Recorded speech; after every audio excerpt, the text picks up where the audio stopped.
Hey everybody, it's Gypsy, and welcome to On the Edge of Appalachia. Today is Friday, September 26, 2025, and that means it is time for my garden tour Saturday.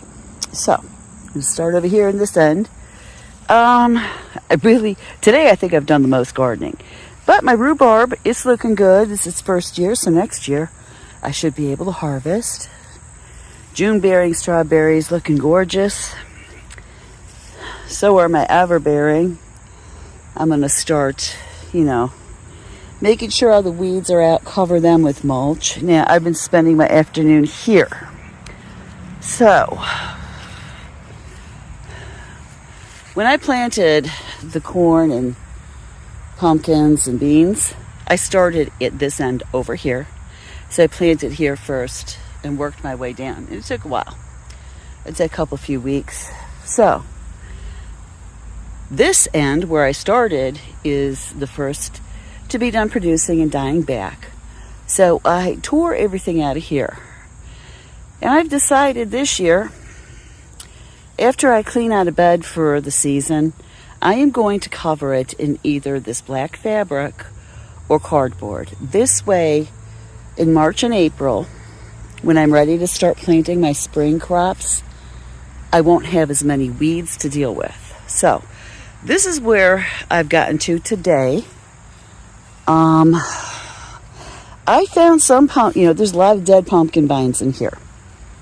And on these vines, I found some pumpkins. They were small. They just weren't viable. So I'm getting rid of those. But I did find other ones. They kind of looked like they might ripen on their own and be just fine. I don't know. For instance, this one here started to ripen, so it might be okay. This one here, it was totally off the vine, no stem, and its stem was totally yellow. Lost cause, in my opinion. So, I would like to get cleaned out up to my loofahs over here. So I'd have this whole area cleaned. And then over here, I still have like green pumpkins, gourds, beans. Loofahs are looking great. So this section, it's probably the last that I'm going to clean out. But, let's see. I love how that looks. Down here where I was doing my little, honeydew experiment. I forgot I had honeydew seedlings and forgot to plant them until late in the summer. These things are slow growing. It appears that way. I've never grown them before. Probably just pull these out and clean up in here real soon. And then probably start cutting back the sunflowers that are in here and making them into stakes, like I did this one. This one got attacked by a deer, which is why it's only this tall. Now, when I did that video about how I'm trimming off the leaves and branches and letting them dry like this, somebody asked, well, what if you don't want to plant anything here that vines? Which is a good question because I forgot to mention, when they're dry, I'm just going to take them up out of the ground and put them wherever I want. Now, I do, of course, have a lot of morning glories here, and they probably will come up here next year. But I'm thinking I want to plant sunflowers here again. I might get some volunteers, but I would like to do it intentionally. So I'm going to cut, when these are dry, and I have other ones that are much taller, I will then cut them off and then use them wherever I want. So there's my plan with those. Oh, let's see.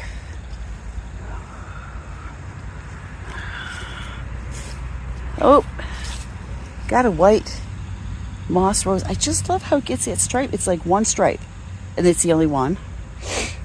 Got to do some trimming in here. But my fairy garden's all ready for Halloween. Paris Market carrots. They look beautiful. So do my nasturtiums, by the way. So I started cutting things back in the cottage garden. Look at my asters. Aren't they gorgeous? I love it.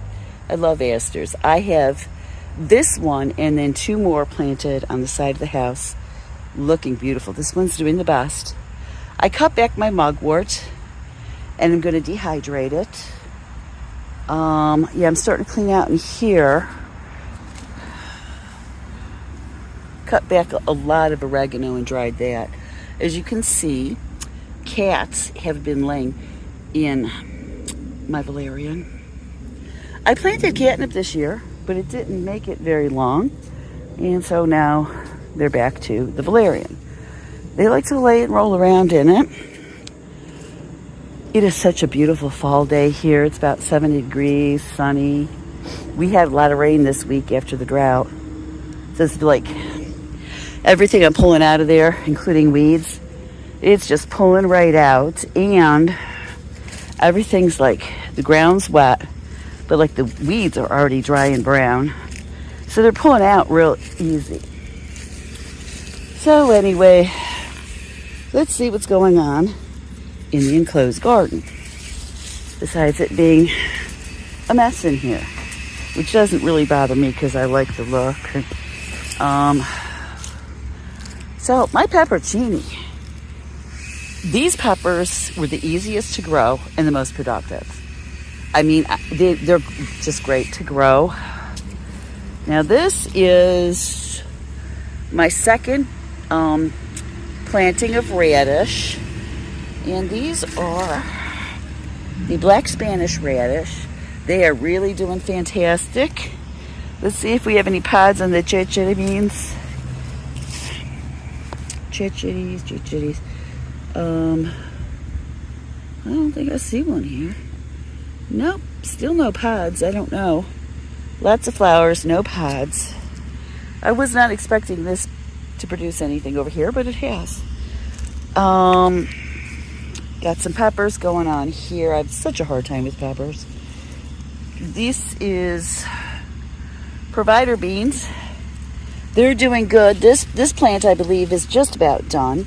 So I'm getting ready. I'm not going to pull it. I'm going to cut it down here and leave the roots to provide nitrogen to the soil. And let's see, it's a jungle in here. So my Lincoln beans are doing great. I have to pull out these sunflowers. They're not doing good in here. So, yeah, every time I turn around, I have red tomatoes now. Last month, I was worrying that I wasn't getting any tomatoes. So I have more provider beans over here. I'm even letting those go dry. I have so many beans, I don't know what to do with. Now, these are Kentucky Wonders. Okay, so I am seeing some flowers here. So, yeah, I was worrying about they weren't producing, but now it looks like they are. Let's see. Yeah, my tomatoes over here, they're looking really yucky. But, these yellow ones, these little yellow cherry tomatoes, delicious. I do prefer more of an acid tomato, but those are good. Yeah, they're not looking good, but boy, are they producing a lot of tomatoes. I don't understand. They look very unhealthy, but they're doing good. So, I've been getting a lot of good jalapenos from over here. This is my third batch of radish. And these are sparkler white tip. I was going to do one more batch, but I've decided not to. I think we have plenty, and I'm really taking a risk here. It's almost October, so I don't know. So these are Ideal Market beans. I'm letting these go dry. It's going to have a lot of dry beans. So anyways, my son, at least, I think my daughter-in-law too, agrees with me that the rattlesnake beans are their favorites too. So I will be over the next couple years dwindling it down to just rattlesnake beans. And the only reason I say dwindling it down is because I'm going to have a lot of seeds that I can plant. I mean, I could give them away too, but I don't know if anything's cross-pollinated or not. Ooh, I need to weed in here. But the fall carrots are doing really good. Really, really looking nice. Let me see. Well, it looks like in this row I might start, oh yeah, seeing shoulders soon. So these, my mammoth snow melting peas, doing great. Kale, look at my kale. It looks wonderful. I have more rattlesnake beans here, and then this end is Cherokee Trail or Trail of Tears black beans at this end.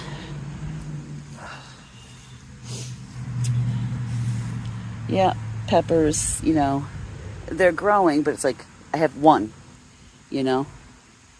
Oh, wait, there's a second one. Who knows if that'll even be ready by first frost. Yeah, it's just, I don't know. Anyways, this is my first batch of radish. So, they're doing good. So, yeah, I just got more and more tomatoes.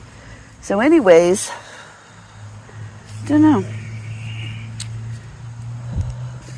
Yeah, that's pretty much all. I've been doing a lot in the house this week. Not much gardening. Today's the most gardening I did. You know, catching up on food preservation and sewing and other stuff like that. So anyways, I think I'm going to leave you with that. Blessed be, and make it a joyful one.